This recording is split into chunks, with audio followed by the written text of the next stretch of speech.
Team India पाई खेलिबे वैभव सूर्यवंशी। समस्त challenge पाई संपूर्ण प्रस्तुत। क्रिकेट महानायक सांगाक्कारा बड़ बयान।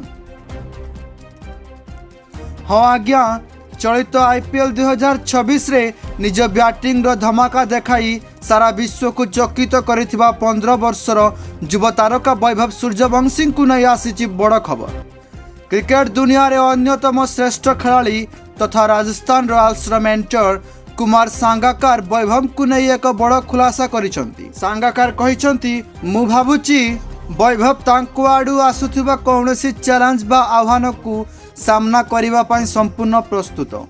से आहुरी मध्य दृढ़तार सह कहिसंती जे मु निश्चित जे वैभव खूब शीघ्र एकदम अति शीघ्र भारतीय दल को डाकरा मिलवा को जाउची। सांगाक्कारांक भले जने क्रिकेट दिग्गज एमिति कहिबा परे सारा क्रिकेट माहौल रे चर्चा जोर धरिछि जे वैभव खूब शीघ्र नील जर्सी रे मैदान को ओह्लाइबे।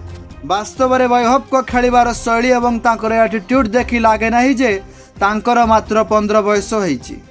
चलित आईपीएल सीजन रे से जेउ भली भाबरे रन वर्षा करिसंती ताहा बड़ बड़ दिग्गज बैटर मानक पई स्वप्न सदृश। से मात्र 440 बॉल रे 1000 आईपीएल रन पूर्ण करी सबुठार द्रुततम भारतीय हेबारे गौरव हासिल करिसंती। केवल सेतिकी नुहे, से समुदाय 16टी इनिंग्स रु 776 रन संग्रह करिसंती। से समुदाय 16टी इनिंग्स रु 776 रन संग्रह करिसंती, जोंथिरे तांकर स्ट्राइक रेट 237.31 रहिछि। तांकर एही विस्फोरक प्रदर्शन पई चलित वर्ष एशियन गेमर प्रोबेबल्स लीग्स रे तांकु स्थान मिली सारिछि।